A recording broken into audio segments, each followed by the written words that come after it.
Hello, very good afternoon. Welcome to the Pulse on the Joy News channel on Multi TV. And coming up in the next 2 hours is just about 2 weeks to the start of the bus rapid transit system in Accra. The objective is to completely transform the city's transport system. But guess what? Some don't want it to happen. We will find out why. Controversial plans to hand the electricity company of Ghana to a concessionaire takes a fresh twist. We'll hear from the utilities regulator. The PURC has pressure mount on government not to go ahead with the program. And we'll hear what went into the ambitious promises.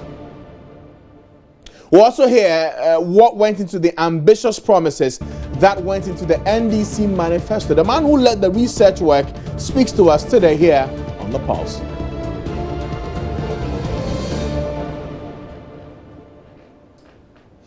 It's a packed show made just for you. Sit down, relax, and let's get started.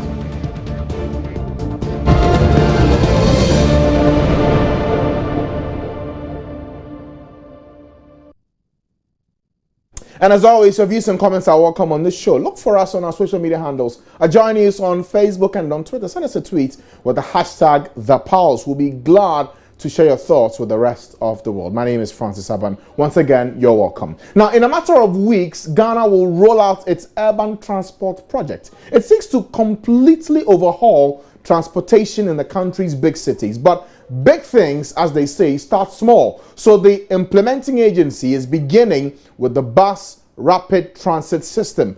This will involve reserving lanes for specially designed city buses to move people from one point to the other within the cities. Today, we're not only speaking to the authority implementing this great idea, we're out on the road and in the bus and also hear the views of some trot drivers who don't want this good thing to happen to the country. But first, on the bus with Michaela Anderson. The much-awaited bus rapid transit service is finally here, and sometime next month you'll see these buses on your road. Well, as the name suggests, these specialized buses are to facilitate easy movement of people and goods from one place to the other. But what is happening right now is that some drivers are not happy about this new bus system because they say designated routes have been earmarked for their use while they use the traffic almost every time. I have here with me the marketing communications manager of GAPTE, Roland Bruce, and he'll be telling us everything we have to know about this particular bus and the unique thing, the additional comfort you get when you use this bus. So Roland, tell me, what's unique about this new bus? All right, thank you so much. I'll just take this opportunity to say thank you for coming to have a look at this particular unique system, and we are so happy that this system is going to take off. We have this system called, we call it Ayalolo. Ayalolo means we are going, and we have a guiding slogan, Wate, as let's go. Yeah, we chose this particular dialect because it needs to be associated with the environment, with the kind of location that it is. We are in Accra, so let's choose something, the name from the language. That's why it's called Ayalolo. Yes, this whole system is properly, and then it has really taken very longer time to come to this particular position. And if you look at, as you were saying, we have some dedicated lanes on the corridor, and we are going to do a pilot. And the pilot does not mean that we are going to just do a try and error and then we just leave it, but we are going to expand it. But we started with a particular corridor that's from Amasaman to Tudu. That's what we are going to start with, and then we are going to engage about 28 buses, but then approximately 35 buses, so the others will be on standby just to be able to cater for in case anything happens on the road. And these buses have been specially designed for a BRT system. I really don't want to call it a full BRT. Okay. Yes, because a full BRT has its own dedicated lane from A to Z. But then looking at our roadmaps, how it is, we can't really have a full BRT, a full dedicated lane for this particular buses. So we've created some partial dedicated lanes, and we call it queue jumpers. Okay, so where are these particular lanes? Yes, we have these lanes from Tessan, when you're going through to after the Achimota overhead through to Tesano. So from the police station, after the traffic light, to the next bus stop. That's where we've created those lanes. So imagine, and most of the times, traffic is really very huge at those particular areas during peak times. So that's why we created those particular lanes to just ease the mobility of the individual in the bus. I'm sure if people start using these kind of buses, they become a smart. How soon are we going to start seeing these buses on our roads? All things being equal, beginning of October, it is going to start. All things being equal. So we are going to have a very mega launching on it, show more features of the buses to the public. They need to know, and we're going to have more user education and awareness about how the system is. It's very important for us to have this education. If not, we could have even started tomorrow. Okay, so just tell us, why should anybody park their car and enjoy this bus? Exactly. The benefits of any BRT system is looking at it. One, it saves time. We are saying that we are going to reduce the time that you're going to spend on road. Imagine you're a business owner and you have your employees. Sometimes they come to work late. Sometimes going back to the house, they might reach there late in the evening. So at the end of the day, it all piles up to have an effect on businesses, on investments.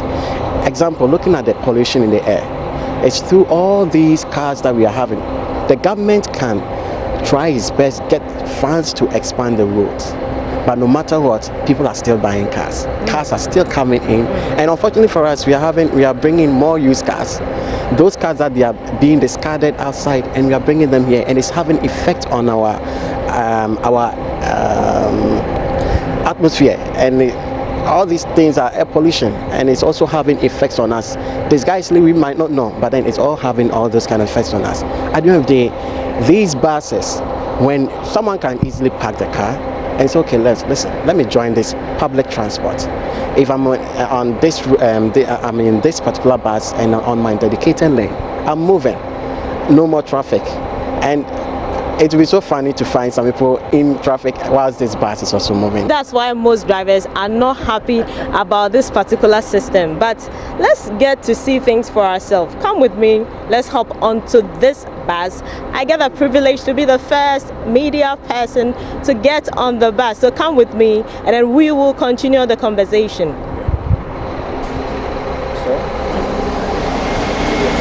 Okay. Yeah. So, we have 42 bus stops on the corridor, and then we have seven ticket booths alongside the corridor. Yeah, so if we get to any bus stop, the driver will just open the gate like this for you to enter. So as you enter, the first thing that you need to do is to show your e-card. Okay, and yes. What's this e-card? It's basically the whole system is cashless. It's electronic payment. So you can load your electronic payments card either through mobile money from all the telcos or platforms. You can do that. You can check your balance. We'll give a particular USSD code which you can use to check your balances and everything. So these systems have been put in place. Also, we are also thinking of those people who are not really regular users of, let's say, trotro or the public transport. Maybe they will come from somewhere, from Samanke, say, and because they want to do one or two things in Accra. So those people are also being catered for. So we have this kind of daily pass. So it's a sheet, it's a sheet with a barcode, which the system also accepts it. Okay, so how do people get access to this e-card you talked about? So that's why we have these 7 booths alongside the corridor, and then our contacts will also be available at any time. And we have 4 terminals too, so you can go to any of our terminals to also purchase these cards. Okay, yes. What's the payment going to be like? The payment system? Yeah, for the payment system, we will we will communicate that to the public soonest. How much is this e-card going to cost? All of them will be communicated soonest. Okay, so let's get onto the bus. Okay, let me kneel the bus for you. Okay. So this is how the bus is. So any BRT system makes the bus to have this kind of comfortability for each individual, every commuter. So this is done. The car can slant to the pavement level, so that anyone can easily board the bus without any kind of blocks or anything. Physically challenged people, Exactly. how do they get onto this bus? Exactly. If you check where, let's turn our camera to the other side. As the car slants, as the bus slants, then we have this particular board extended to the pavement side for those with a wheelchair can easily board, those with a crutches all can easily board. Okay. Yes. Okay, so it's friendly. It's really disability friendly. Okay, so let's get onto the bus. Okay, so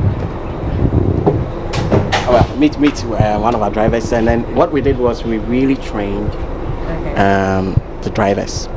And how many of them? We've trained more than 100. Yes, and we are still increasing the numbers. And the fortunate thing is, we realized that we can't do this particular system without the transport unions. So already we've been having this kind of dialogue between. So they brought their drivers for us to train them. So we are not doing this without the transport unions. Are you downplaying the calls by these drivers that, well, they'll be kicked out of business? In fact, they are not going to be kicked out of business. They are not.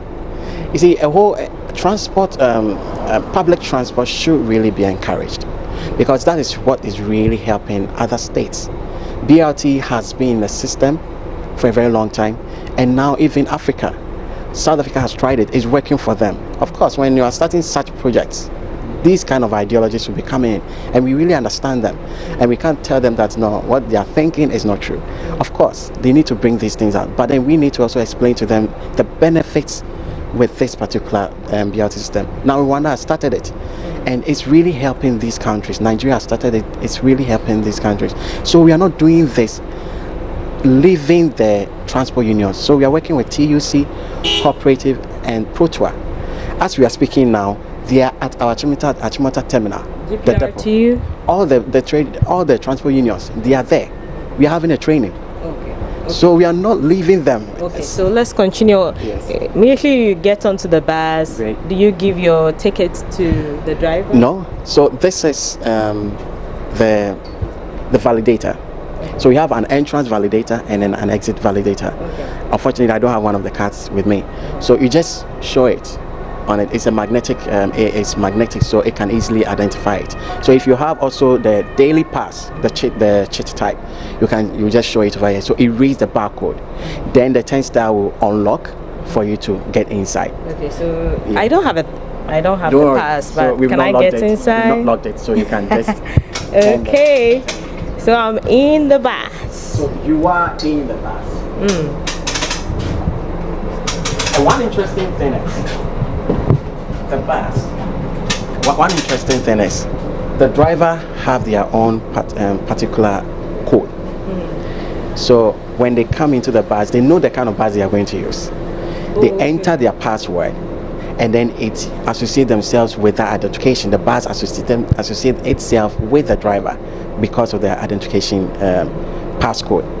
Then it opens up for him to know the kind of schedules that he has.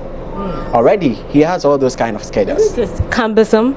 It's not cumbersome. It's very convenient. It's convenient because it all is all about communication from the bus to our control room, so that we can monitor everything. That's the main reason why these systems have been put in place, for easy communication. Mind you, if we are not really thinking about, let's say, this is going to earn money for us, but also thinking about the individual, the communication. So how many people will this particular bus take? Comfortably, you can have 40 people seated. 40 people. 40 people. And then also 46 standing. Okay. Yeah, and of course, standing is also very good. You know, when you're here, you can just be using this, and yes. So I'm standing, but it's not that comfortable. Are you going to carry goods as well? We will carry very minimal goods. How different is this one from the Metro bus? Well, I would say that with this, because of our dedicated lanes, one. Secondly, if you look at how the bus has been built, very spacious, and every seat has a USB port for you to charge your phone. Our bus, yes. Where can we? You can find it over there. So every seat, every single seat has a USB port, and then also we are using this kind of validators to check. We don't have any conductor or, let me, in our local way, mate. Why don't we sit comfortably and then continue with the discussion? I'm tired. I'm sweating already. All right. And then looking at our buses, we have spaces for the physical challenge. We also have a space for nursing mothers or those who are sick. So if you look at the seats, we have the yellow type. These yellow types are always closer to the exit. Yes, the exit gate. And that's where these nursing mothers can stay, or the sick people can stay. Why do you have designated seats for them? Because nursing mothers for easy mobility. Because if the nursing mother is carrying their daughter or the child and then it's coming from the back, it's not really as easy as when it's closer to the exit one, and they can just move away from it. Okay, so for this particular bus, we have 4 seats designated for physically challenged. For physically challenged. Let's go there. Oh, okay. So there is a place. Designated for the physically challenged. Yes. So what if you have more than 2 physically challenged people on the bus? If we have more than that, one will be here, another will be here. Okay. Yes, and then the wheelchair. So comfortably, if you look at how the safety devices have been placed there, that's how it's being located. So even someone can be coming with an aid. So the aid can sit here just to help the person. And one interesting thing is, if you want to alight at any of our bus stops, you just push this one. And then it gives an alert to the driver, and then the driver will just stop at the next bus stop. Push that button. So if you push it, because the system is not really okay, so it shows stop. Yes, stop requested. So it shows that, and then it will even show that I'm stopping at the next bus stop. And then this bus is very intelligent. We call it a smart bus. And then if you are in this bus, you are a smart rider. That's what we are saying. Okay. Yeah. So let's say I'm coming from Achimota to Accra. Yeah. How long will that take me? How long will it take me to get to Accra? With that, I really don't want to anticipate any in terms of the duration, the time, but then I'm very sure, we are really sure. We've tried it, we piloted on the route, and we realized that with some dedicated lanes that we've created, it's going to limit the time that you're going to spend as compared to the others. What additional comfort do you have? The other comfort that you have is it's spacious. It's very spacious, and if with the infotainment, for example, let me talk about the infotainment. The infotainment gives you the user information system. Yes, it gives you any kind of information that you want. So by the time we start, you see that we've made all those user information system available in the bus, at the bus stops. So if you are coming on board, you know what you want to do. Imagine you know that, okay, when this bus moves, and the interesting thing is, our buses are scheduled. If we are saying that, okay, the bus is moving at 5 a.m., it's moving at 5 a.m. Even when it's not full? Even if it's not full. The bus stop, because we know how it's all about the need of the individual. Let the people have the feel of this particular transport system, and I think that's the main reason why we are really losing in terms of transport. So we know the buses that will be used for the system, it will be good, we anticipate. But we've also been on the road trying to find out how this BRT will work out, considering that it's new to Ghana. Derek Ekosam has been to some areas where the dedicated lanes have been built. On the circle in Sam Road, this is one of the designated routes for the BRT buses when it starts operations very soon. Remember, the president spoke about it when he was highlighting his manifesto for the elections come December. We also know that some drivers are agitating against the implementation of this policy. According to them, they fear that they might lose their jobs should these buses become operational. But yeah, this is a designated route for the buses to use. I've been speaking to somebody off records. He tells me that this lane will be cordoned off, and so it would be a lane designated specially for the buses, and no other cars will be allowed to use this route. What they will do is that at the point where you have the marks in there, you would have rumble blocks. That's how they call it in construction terms. You'll have rumble blocks there, and so if you are trying to negotiate from your main road to this road, and it's not the BRT buses, you would hit the blocks, and that will tell you that we are going on to a wrong path. I also hear that the traffic regulatory systems would also be manipulated in a way to favor the buses, so that we have a smooth passage from wherever you pick it to the next place. And what you see right now is a place that will be used for ticketing. So what happens is that you come in here, you have a card, you can go in there, they give you the time, and so you can tell how many times you travel with the ticket throughout the whole year. And so you come here, you book your ticket, and then at the time when you're supposed to get onto the buses, you climb the buses, and then you go on your way. I also hear that there will be some punitive measures for people who flout the laws, especially the drivers. If you're not driving any of the BRT buses, you're not expected to use the routes designated for them. But do the ordinary Ghanaians know about this BRT system? Let's talk to them. For me, what I know is about the government is been constructing our road for the big buses. That the government has implemented. In terms of the road, they will be passing through the lane that the government is contracting. Okay, for me, I'll go for the trotro. Yeah. Why would you go for the trotro? Because for me, I know it goes faster. It goes faster than the. But what I know about the BRT system is the government buses that are going to transport you from your place of vicinity to anywhere you want to go.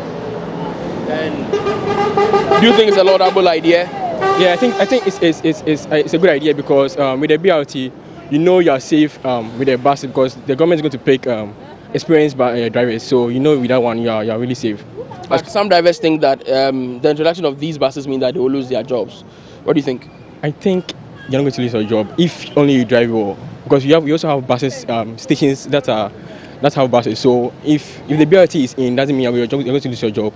I think with the BRT, it's even going to increase employment rate, because people are also going to be employed to use the BRT or to drive the buses. So what I know about it is that it's a transport system whereby it moves according to time factor. It does not think about whether the passengers are full or it's not full, but it moves basically on time, and it arrives at its destinations on time too. Do you think that it is what we need at this time? At this time, somehow it's good, and somehow too it has its own advantages and disadvantages. At this time, because of the traffic factor in the country system, our roads are very tiny and let's say small.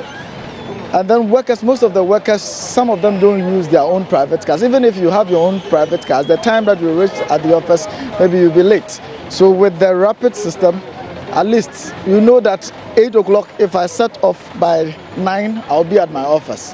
But the disadvantage goes with our own local transport operators. And then most of the people will shift from theirs to the others. That is the only problem that I think. So some drivers say that they are afraid they will lose their jobs. Should we start implementing this? Yes, please. You think they have cause to worry? They have cause to worry. They have cause to worry because most of them don't know how to deal with passengers. So clearly, the concerns have been raised, much as the people who want a bigger or better means to commute in Accra will get one in the next few days. Those who will be affected are the drivers, the commercial drivers who have been around helping us in this regard for a very long time. One of them, in fact, the commercial drivers, Committed Drivers Association, have been speaking quite loudly about this. Francis Ofori, who is a driver, spoke to Joy News earlier today. We are going on strike this Monday coming. That's 19th September. And the reason why we are doing we are going on the sit-down strike is they are bringing government want to introduce BRT rapid bus system, and the rapid bus system where the the bus will pass. No, we trotro drivers we won't pass there. The trotro no is like a Kwasu train. On the traffic so where the trotro no will pass the bus no will pass and we won't pass there. If the bus will reach traffic light under, she will go. Then we won't follow the bus. And the Kwame Nkrumah circle, they will move the drivers are there from the Carnation station there to Achimota new station, then Brasport. All of them will go to Achimota new station, and they will create another station for the new station there, where it will broke the drivers for there. And the bus stop, old bus stop we have already, they will create that old bus stop for the BRT rapid bus system, where it will collapse our job. Tema Station Accra, they will move trotro drivers from there to Achimota to House of Folk Park, and House of Folk Park there's a court building is there. You can't shout and do Accra Teshinungwa. So you keep quiet for there like a mumum. Then you can't shadow. You can't shadow. Then yes, you can't shadow. That like you be there. You won't talk. You can't. What is the meaning of you can't shadow? Like you can't shadow. Like Accra Teshinungwa. Did you say you want to demonstrate? Yes, we will strike. We will go on strike nationwide. And how many days are you going to go on strike? Just one day, hot one. No movement of car, and 37 station. There to they will move the drivers from there to this place to Kaokudi Park, and see where Kaokudi Park is. The time the person will walk out to Kaokudi Park, then the person Sasabro has no Sasabraba. So the person won't come. Then the person will come and stand at the bus stop there and take the BRT, and it will collapse our job. So that's the animated Francis Appiah. He is a commercial driver, one of the many who are complaining that this introduction of the bus rapid transit system will affect their jobs. In fact, they have been providing this service for quite a number of years in a private capacity. Now we're looking to a state-run one that will give us more comfort and spend less time in traffic. We'll see how the implementation goes. And also, something we'll be keenly looking at is the maintenance of these buses that we'll use for this very beautiful initiative. We'll go for a break now. When we come back, we'll look at something that's brewing in relation to the Millennium Challenge Compact 2. There have been some concerns being raised by the PRC today about a portion of that agreement, Section 7.1 to be specific. We'll delve into that and get to some more details after this short break. Stay with us.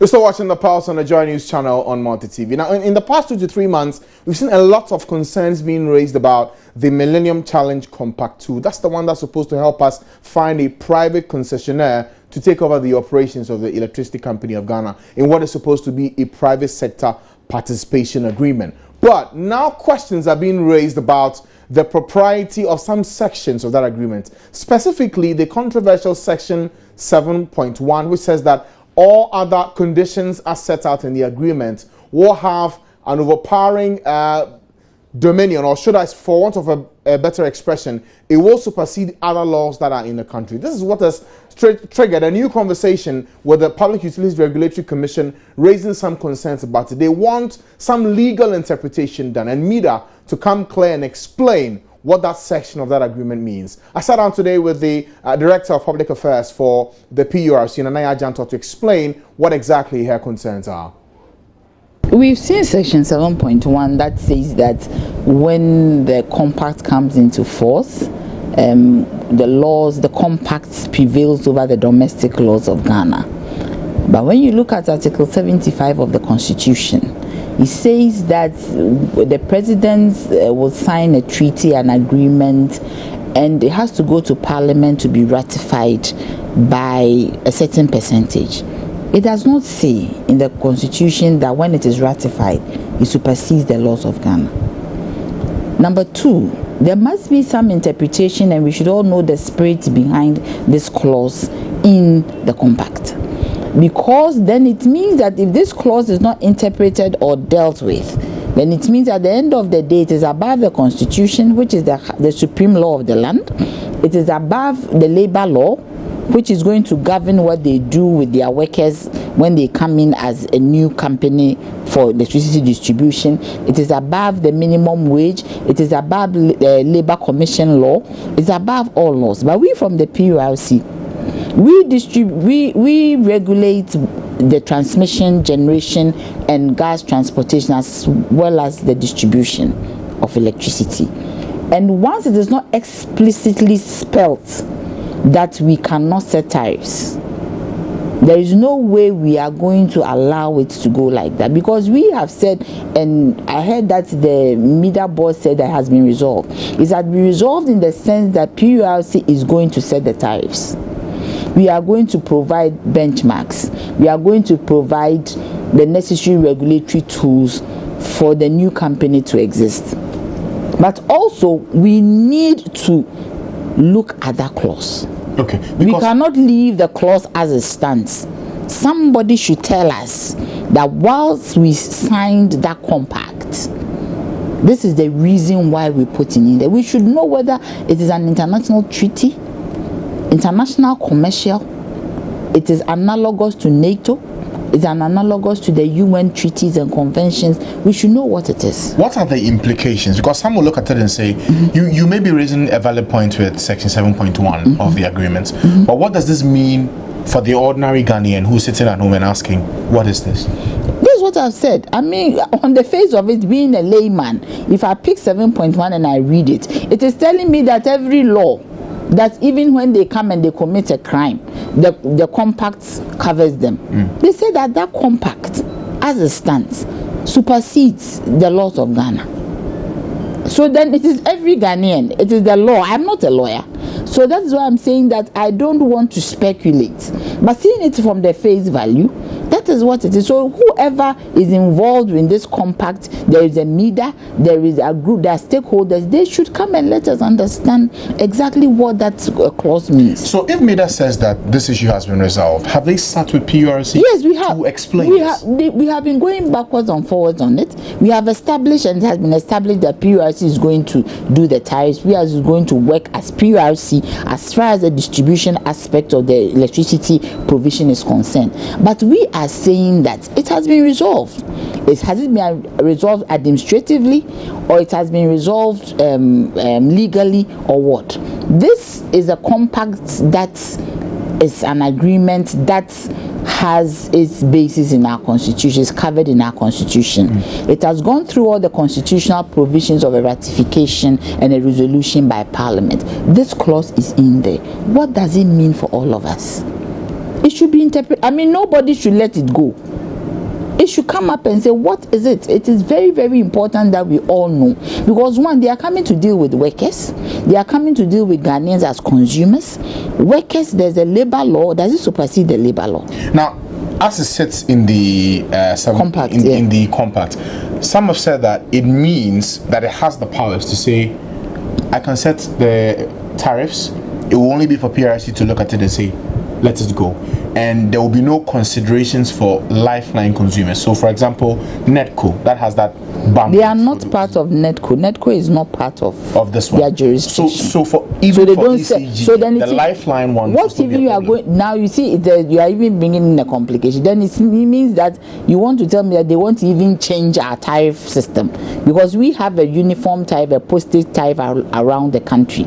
So it means if you are an ECG, no. The point is that they will bring their proposals, as any utility will bring their proposal, and we will look at it. Then we will look at it. Okay. Because now, you see, I mean, I think that we shouldn't dilly-dally with this 7.1. How do we go about it? Who should do what about it? MEDA should start. There should be a stakeholder open forum on that clause to tell us, Ghanaians, that what does it mean? And if they don't, what? I think somebody should go to the court to interpret it. Will the PRC do that? No, we don't have the mandate to do that. I think somebody with social responsibility should let the courts interpret it for us. Attorney General should be able to interpret it for us. Should tell us exactly what it means. If it is a treaty, as they are saying, what does clause? Because 7.1 is key. 7.1 encompasses even our nation. It says that it is supreme over the laws of this nation. I am not a lawyer, but face value, layman. That is what it says. And again, people ask, in the process in getting this agreement done, was PRC not privy to all these details? No, but we don't have a mandate to that effect. This is an agreement between governments and a body, another government, between two governments. We were not privy to it. We were not privy to it. We were not part of the negotiations. All the stakeholder consultations they did, you were not part of it? No, it was after this compact was signed before they started all the stakeholder things. But I am saying that I have never seen an agreement that cannot be amended. Because even laws are amended. If you put in an ally, this is not an ally. This is a convention, it's an agreement, it's a treaty. And the constitution, yes, caters for it.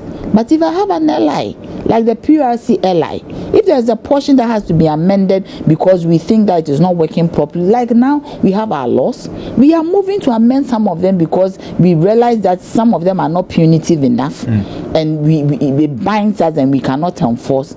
So if there is this clause, I don't see why we are running around it. There should be a way that we can amend it. I mean, I don't see why we cannot be amended. In all of this, has the Power Ministry said anything to the PRC about this? No, this one, I don't think that we haven't heard anything from them because this is not a power ministry. This is more of an independent regulator's, government to meet that, and also an independent regulator's work. So we are fighting our own battles, and we are saying that we've gone backwards and it has been resolved. But we are saying that even for the sake of the nation, that clause should be amended. Okay.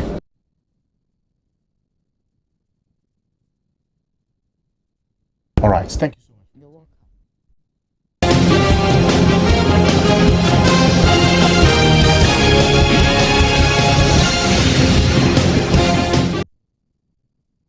Well, and on that issue of the MCC Compact 2, that's raising a lot of controversy. Well, we know that some work was done. In fact, Parliament ratified this. The Finance Committee was responsible in scrutinizing the agreement in question. And so some questions will be pointed in that direction. Let's see who does what. Whether the Attorney General will come out and explain out what all of this is. Will Mida also come out and give us some more details? We'll try and see what we can get for you here on that matter. But let's turn to politics now, because we have some 82 days to go before the elections, and the build-up is already beginning. In fact, the president has been busy today meeting chiefs of the Ghana Traditional Council and also spending some time with spare parts dealers at Abosokan. Let's get more from Joseph Akable. He's following the president here in Accra. Joseph, where's the president now and what's he been talking about? Well, Francis, as I speak to you now, the president is at a publicity market where the yam sellers are at, and currently he is addressing them. The entire tour has started all the way from the Traditional Council at North Kalifi, where the president paid a courtesy call on them. From there, he moved to the Abosokan spare part dealers, and now we are at the publicity market where he's speaking currently. And what has he been talking about as he goes on these rounds today? Well, Francis, when he started at the Traditional Council, the point he was making is that he deserves a second term of office. He talked about the fact that he has carried out massive infrastructure development here in the capital, and he talked about the circle interchange, which he says will be officially commissioned in November. And he also says in the second term, if he is given a mandate, he will seek to transform Accra in terms of waste management.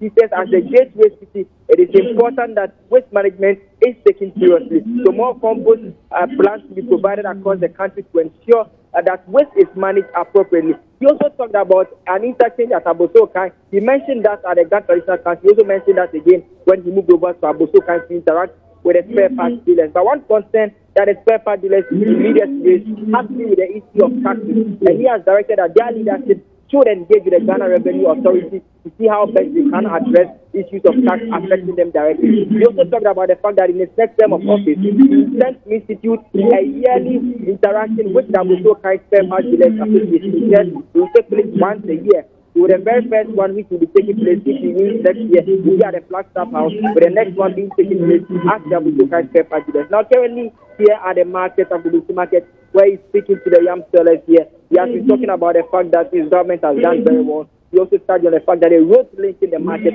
are not in good condition. And if he's given a mandate, he will ensure that he puts those roads in good shape to ensure that markets and the traders who come in here to sell their wares are able to move in easily as well as move out of here. All right, thank you, Joseph. And now we will continue to touch base with you to see what the president is up to as the campaign begins to heat up even here in the greater Accra region. And speaking about the NDC and the president, in some less than 48 hours, what was supposed to be a prelude will now be the full unwrapping of that gift of the NDC. I'm talking about their 2016 manifesto. We got the highlights some 2 days ago, but on Saturday, that's when the launch will happen, and we'll bring you live coverage of that here on Journeys and on all our multimedia platforms. We will bring you live and unparalleled coverage. But even before that event, we've tried to understand what kind of work went into this document, this blueprint of the NDC as they seek a second term. That's President Mahama seeking a second term, and the NDC asking for this seat for the third time. Director of Research, Dr. William Ahaji, sat down with host of the Super Morning show, Koji Yankson, and explained to him what kind of work has gone into the promises and the work they've done for elections. President John Dramani Mahama shared the highlights of the 2016 manifesto of his party, the NDC. Today we're here to learn as much as we can about what went into this manifesto. And the man, the brain behind all the research that created this document is Dr. William Ahaji. Thank you so much for having us in your office this afternoon. Thank you. Now, I'm fascinated by the process by which such a document will be put together. Clearly, you will have a central role in such an activity. But what were the priorities with which you set yourself this task? Okay, let me quickly say that the manifesto coordinating committee was set up, was established by the National Executive Committee, and I happened to be the convener. So as you rightly said, I had to play a very central role in the preparation. There was some level of coordination. There's a national coordinating committee, and then there are subcommittees for the 4 thematic areas, and they all came together to put the manifesto together. So as they speak, we take up the notes, and then we will convert them into the narrative, and then we go back and validate that, and that was the process that we took. Okay. Now, we heard the president talk about several promises that were in the 2012 manifesto as well. Did you not feel as a team putting this together that every time you repeat a promise from the 2012 document, you are actually admitting that you failed to achieve it? I don't think so. Implementation of programs and policies in a manifesto or in any government program is a process, not an event. Some of the activities are continuous, and therefore in your scheduling you can look at what can be done in the immediate period, what can be done in the medium-term period, and then what can stretch beyond one regime. If you are returned, you continue those activities as well. So it's not a question of repeating them, or even it's not an issue of because you repeated them, it is an issue of admitting failure. No, it's just that they are continuous activities. They are programs, and they can run over a 4-year period. And many of them do as well. Now let's talk about the sum total effect that this manifesto is seeking to achieve. A lot of the targets are the year 2021, so immediately at the end of the next term.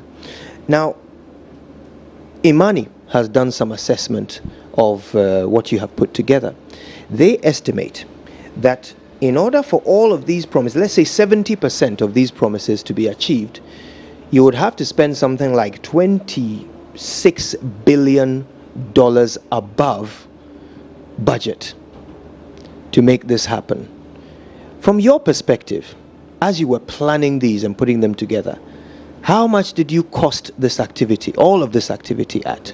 Let me quickly say that the policies and programs outlined in manifestos are typically headline policies.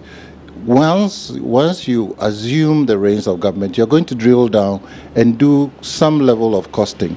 You can offer a bulk part figure, but that will not give you the accurate figures. I don't know what basis Imani used in coming up with their estimates, but there's a team that's working on the costs of some of these programs. And we are fortunate as a government because we are already the incumbent government, and we are implementing programs.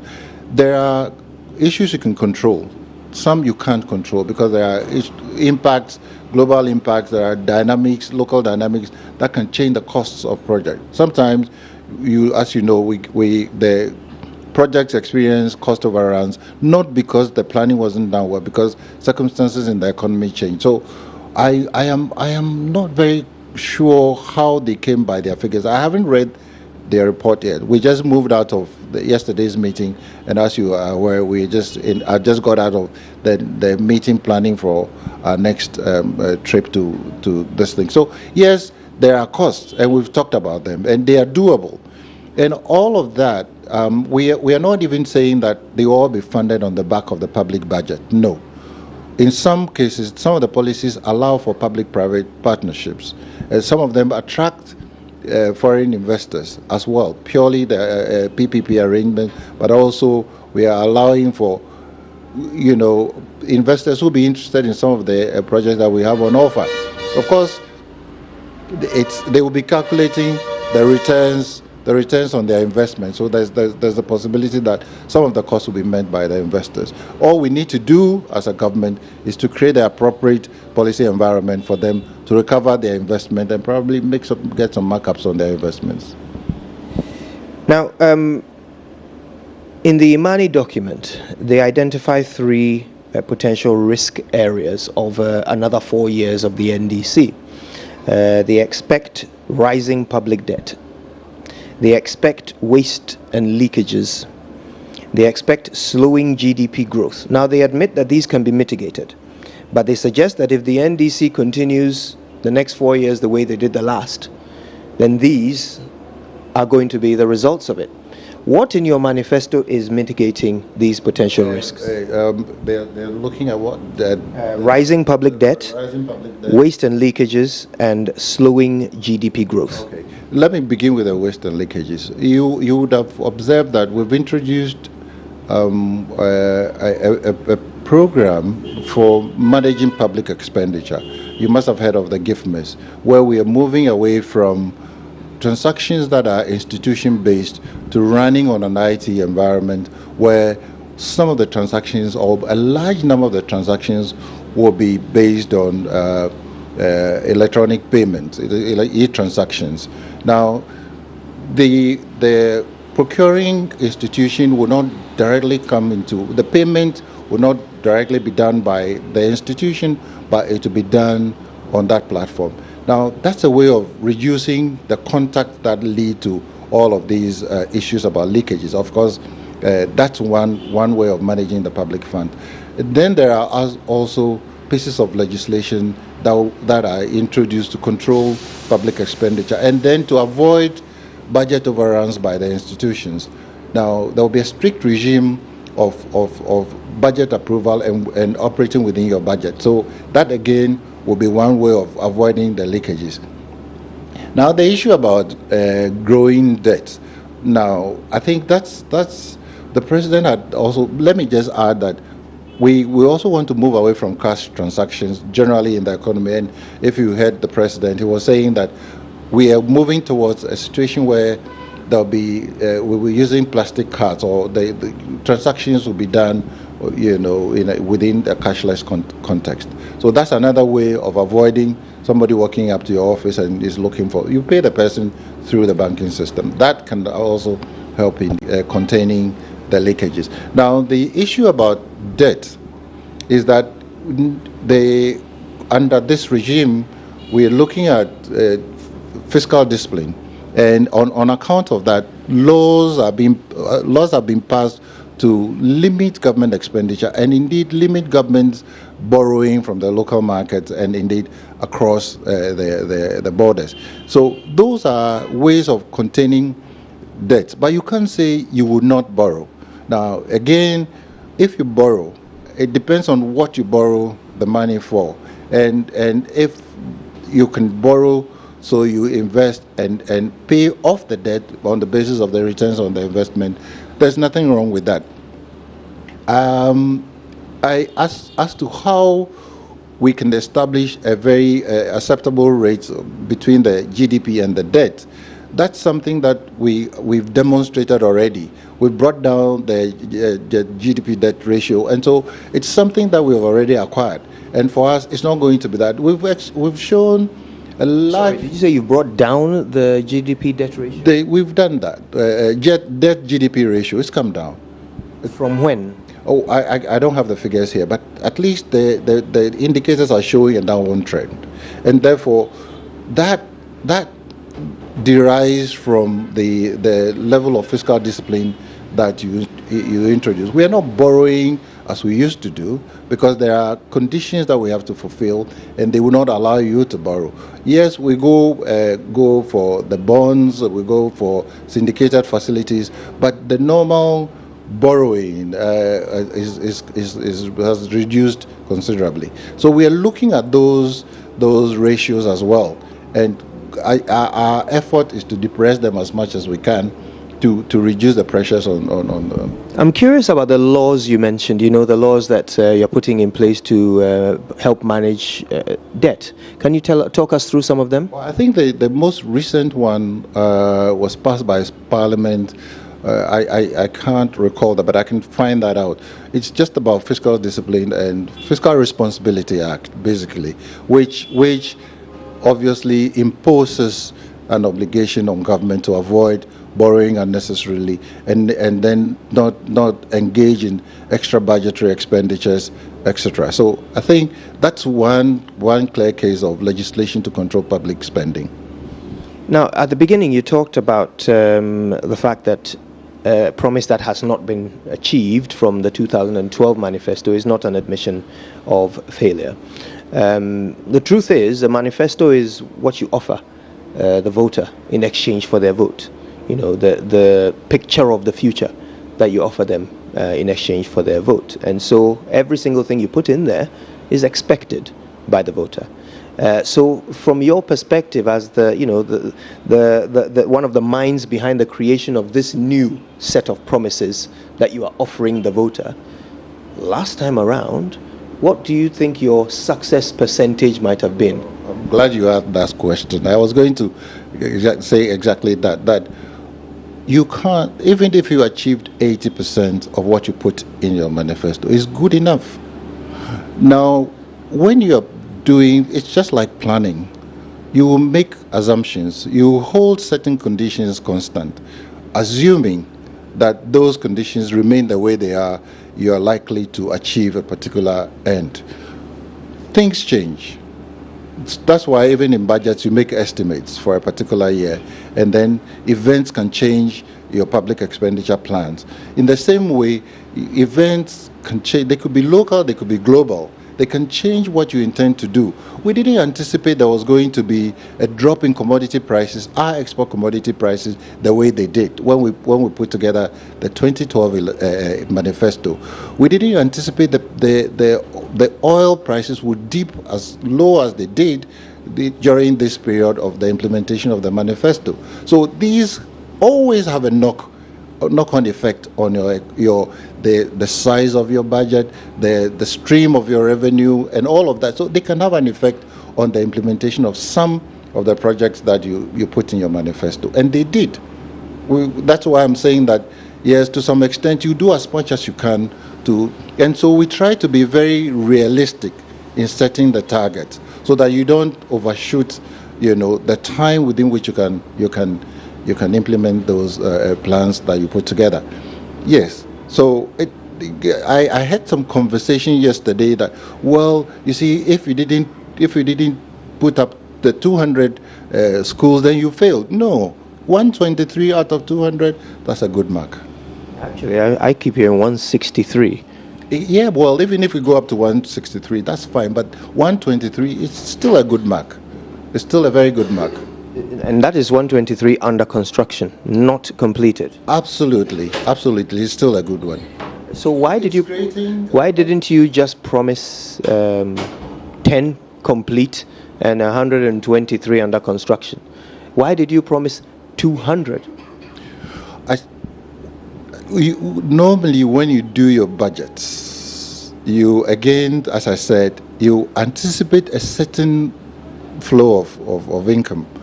You also look at the ability to mobilize income from your export commodities, that you can generate. You also look at how you can mobilize domestic revenue. Now, if those things work the way you planned, you can deliver on all the programs especially if the estimate is based on realistic assessments. So for the 200 SHSs that we promised, we could have delivered. But look at what happened and we are talking about perhaps even 2.5 years. We are not talking about 4 years. Well, the first year, we hardly ever did anything. 8 months into the first year, we hardly ever did anything. So we are talking about 2.5 years in trying to implement something that you have put down for 4 years. So that's one of the challenges that we faced in trying to ensure that at least we meet the targets that we set in there. But a lot more other things have been done, and we've even done some beyond what we put in the manifesto as well. So what would you consider to be your success rate on the 2012 manifesto? Oh, I'll probably even go up to about 80, 85. Oh, yes, I'm very sure about that, because once the manifesto comes out and you look at the way it's been structured, you look at what we said we would do and what we have done, then we also made projections on what we intend to do in our next tenure. Now, what we said we will do is captured in the manifesto. That's our achievements, and they are even the broader achievements. We haven't drilled down to what's happened in many other local communities, because there will be no space for that. If you listen to His Excellency yesterday, he was saying that this is plenty. There's a lot. He didn't have time to go through all of that. So yes, we've done quite a bit of what we had put out there, and there's evidence to show. So you would put it at about 80-85%, in spite of things like you said you would revive the steel plants. Not even one.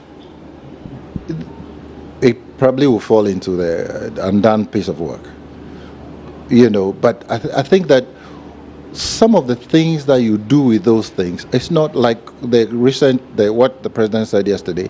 Some of it involves conducting feasibility studies and trying to seek funding, not necessarily borrow from local sources.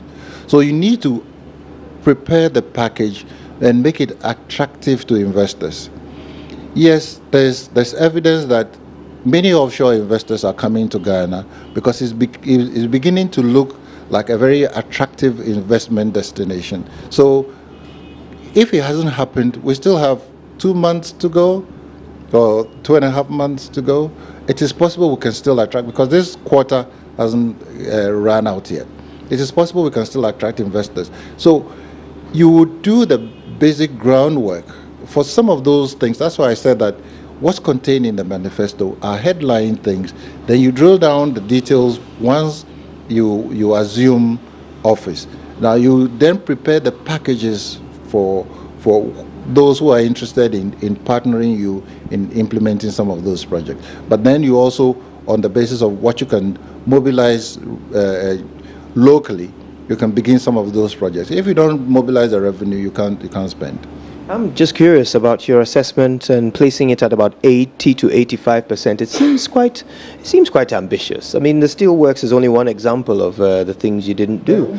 Let me think of a few. Without even looking at the document, I remember there was going to be a revival of glass factories.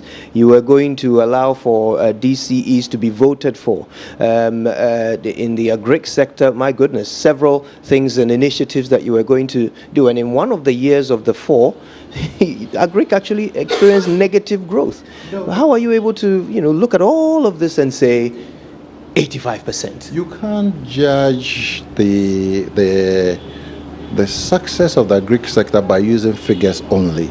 You can look at the availability of food on the market.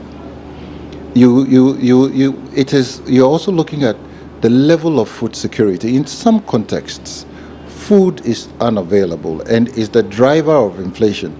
In a particular context, the prices typically come down and the production quantities increase. So we've continuously put out this argument that if you look only at the statistical measure of any particular commodity, you probably might be getting the picture wrong. You need to look at other dimensions of it. In some cases, a lot of government has supplied fertilizer. It has improved the yield per hectare, and so it has contributed to the aggregate volumes that we've produced. And so people are now processing. It's leading to some processing as well. We're processing some agri-produce, fruit juices. We're doing quite a number of things. So if you look at without looking at the value chain, you probably will get it wrong. Yes, the growth rate may decline, and sometimes the decline in the growth rate is an indication that maybe the other sectors are picking up. So you are probably restructuring your economy. We're talking about manufacturing, we're talking about service, we are talking about agri. So if the picture shows declines in all the sectors, then you should be worried. But if there's a transfer and the service sector is growing, then there's not much to worry about, really. Okay. Now, you were saying there won't be many examples of achievements that you didn't meet. Yes. You said you'd build 10 colleges of education. Well, with that particular one, now, if you look at what's contained in the manifesto, some not real construction as such, but some have been converted into institutions that provide the services that the construction would have led to. So for those ones, yes, there's some movement on that. I don't have my copy, but I think that from the top of my head, there's some action that's been taken on that one as well. And therefore, it's not particularly the issue about construction, but the conversion of some of them into the particular function that we're talking about.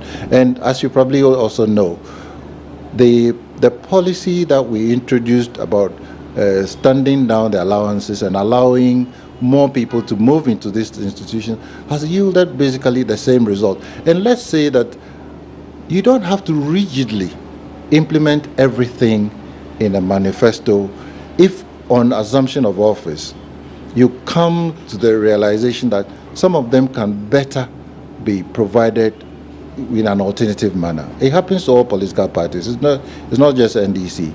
So it is a part of the process of implementing a policy. Why do you go and implement it if it will create problems for you? And one of the policies that has been hung around the NDC neck is this one-time premium thing that we said we would do. On examination, it was not that feasible. It would have put a lot more pressure on the public budget. Why would you go ahead and do it if it's going to create problems for you? You shouldn't.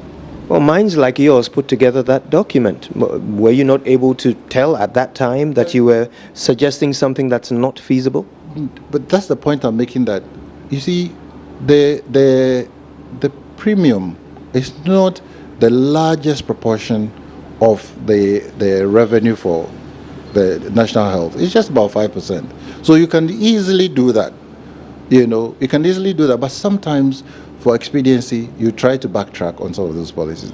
You can advise, but when you get into the actual implementation, you can revise, just like you're doing construction. You can change some aspects of your construction process just to respond to the issues during the construction. So that's not something that, the principle I'm trying to establish is that sometimes when you're implementing a plan, things can change. Some they call force majeure. So you start building the rainy season, and you needed to meet a timeline, and the rain comes or a very big storm comes. You can pull down the building. You have to do it again. It will create cost overruns. Some earthquakes, all of those things. So they can happen, and we are not running away from them. If you recall, the president was saying, "Yes, I said I was going to do 200 schools, but I haven't been able to do it. I'll do it in the next term." That's honest. That's an honest leader's assessment of the situation. So how about the election of the DCEs? Why did that not happen for 4 years? That's a constitutional issue. And you recall that when the Constitutional Review Implementation Committee finished its work, somebody took the government to court. So it held back the implementation of the recommendations of the CRC. It's taken all this while because they are part of the recommendations of the CRIC when the white paper was issued. So some of those things are not things that you can control, and you have to allow for due process. When the issue was raised, the government had to allow for due process. Eventually, the court ruled in favor of government, that the process can proceed. That's why the president was confident in saying that this time around it will be done. When was that court ruling received? Oh, that was just sometime about the end of last year. And you can't do that in your major election year. I mean, it's not prudent to do that. Single-digit inflation. Yes. We've had challenges in the macroeconomy, and we've said that several times, but we've demonstrated prudence in public expenditure, so we managed to rein in all of these pressures. But that's not easy to achieve. We've done that before as a government, and indeed we are on record to have achieved that. When the fundamentals, the macroeconomic fundamentals get a bit distorted, it becomes more difficult. But as I keep saying, the trend is going down. The inflation trend is going down. And so, yes, that's why the president is saying confidently that sometime next year, or just by the close of next year, would have moved back down into single-digit inflation, because a number of things are happening. Our homegrown policies that we took to the IMF, the management of the economy itself would lead to this achievement of this particular. Sorry, again you say the trend is going down, and I'm wondering what you're basing that on. When you look at the previous years... No, that's the statistics issued by the Ghana Statistical Service. Inflation is dipping. The currency is stable. It has been stable for some time. We are reducing the debt GDP ratio. We haven't been borrowing. We're introducing all sorts of fiscal control measures. The fiscal space is managed well, and so these are showing a certain. In the past, perhaps even a year and a half ago, businesses couldn't plan because the city wasn't stable. We had problems with power. All of those things had an effect on how much you can generate as a government. That the large taxpayers were unable to pay taxes, and therefore you couldn't generate as much revenue. They will have an effect on your macroeconomic fundamentals, and they did. And so we couldn't push as hard as we could. But as I said, many countries had the same difficulty. They had to contend with the fall in especially oil exporting countries. So the revenue estimates had to be revised. In our particular case, we had to do that twice or thrice because it kept changing. So all of these conditions can affect the way you manage the economy, and that could be one of the reasons. You say it's going down, but if you look at our current situation, latest statistics from August suggest that inflation was higher in August than July. That's not a downward trend, is it? I'm not sure about that. What do you have on your plate?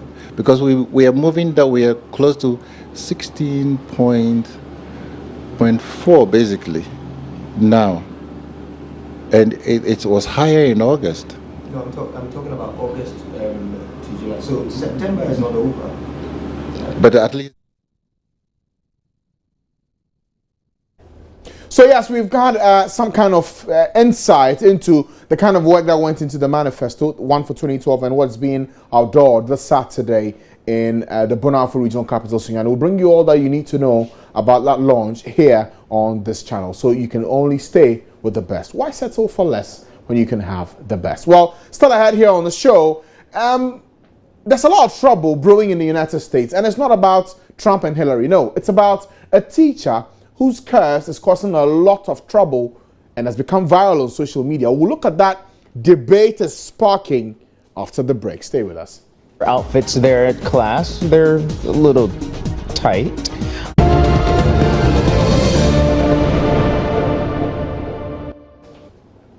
You're welcome back to The Pulse. Now, a quick update on the Gospa strike. Gospa says it will not hesitate to take legal action against health facilities who have started employing the services of medicine counter assistants to dispense drugs at hospitals following their ongoing strike. According to Gospa, MCAs are personnel who have acquired 3 months training within health facilities to offer over-the-counter drugs such as paracetamol and do not have the license to take their place. Describing the action as illegal and put the lives of many patients at risk, the former chairman of Gospa, Raymond Tetet, says the Rich Hospital here in Accra and several others have been identified as culprits. He says the Pharmacy Council has been notified and immediate actions will be taken.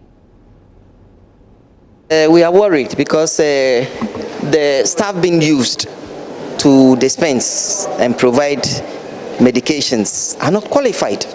They are medical counter assistants and they've just had 3 months of training.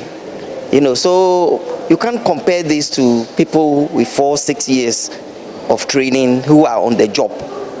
So we think the Pharmacy Council should move in and advise these facilities.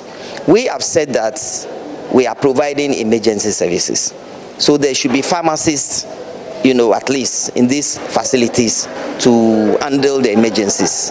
But then to totally, allow people without the necessary qualification, patients are being put at risk. Okay. And we will take any institution to task who does that. But it's against the law. But have you identified some facilities who are flouting these rules already? Yes, we've heard that Rich Hospital is doing that, and the Pharmacy Council is moving in. So what is going to be the action you're going to take? If it means going legal, we'll go legal. Because it's against the law of the country. You are not qualified. We have licenses that enables us to do what we do.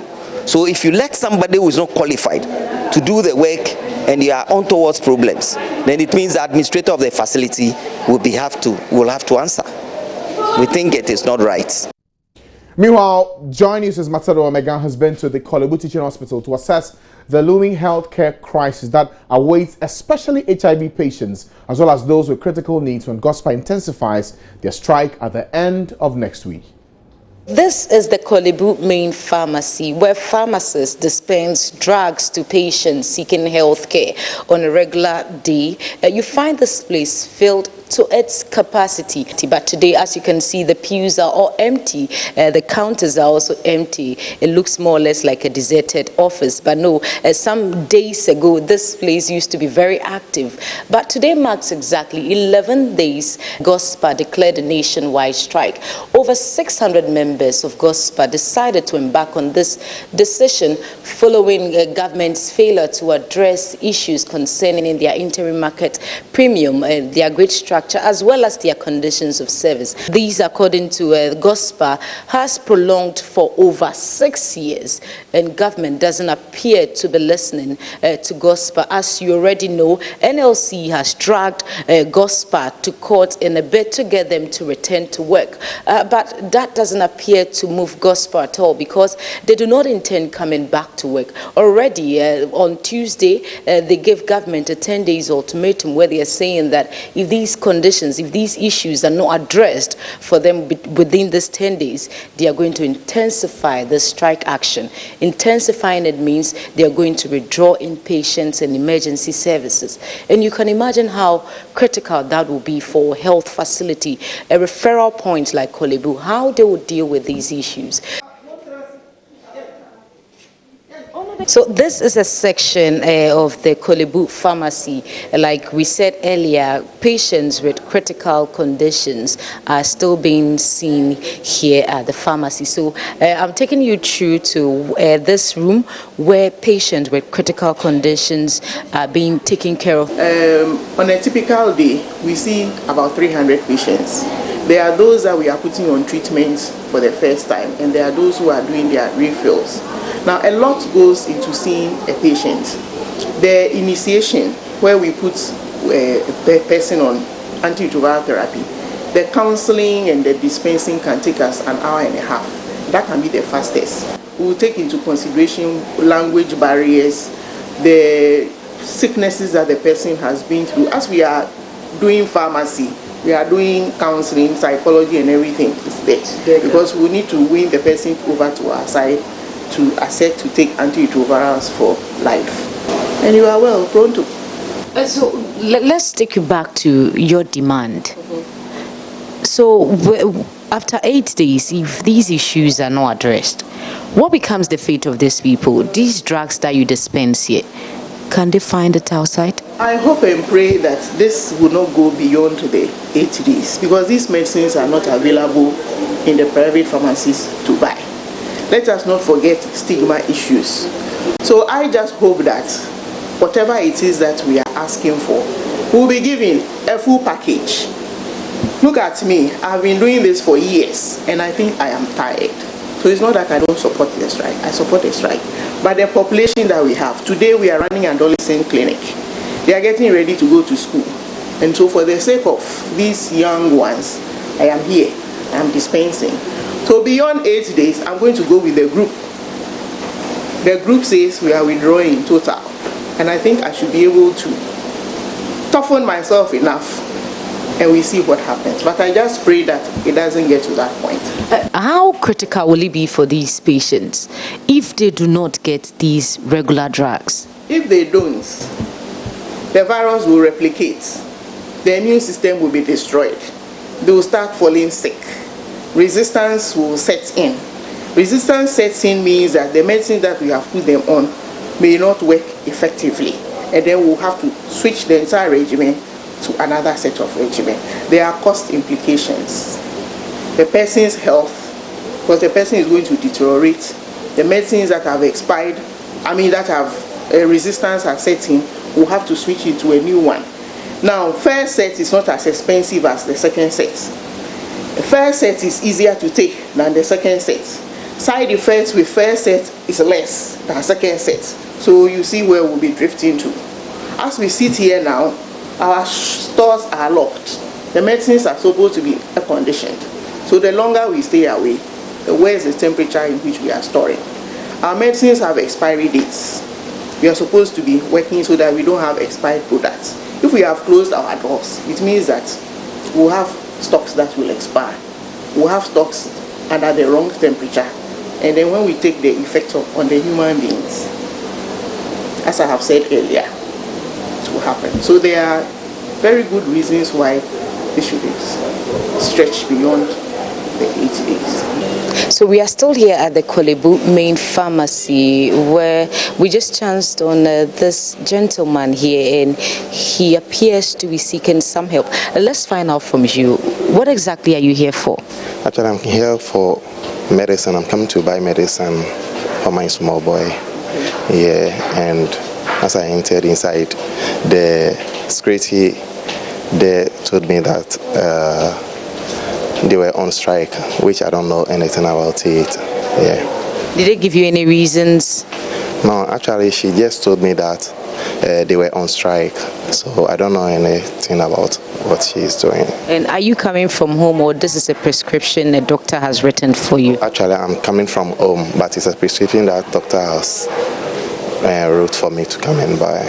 Yeah. Do you? Where are you going to get these drugs that have been prescribed for your son? Okay, actually, as I didn't get it here, I'm going to the back of the road at Rock Pharmacy to go and buy what I need there. Okay. Yeah. So can we get your name? Oh, actually, my name is Lamti. Lamti. Yes. Yeah. Okay. So I'm going back to Rock Pharmacy to go and buy the medicine for my small boy. You know that for the next consignment of antivirals, we are bringing in.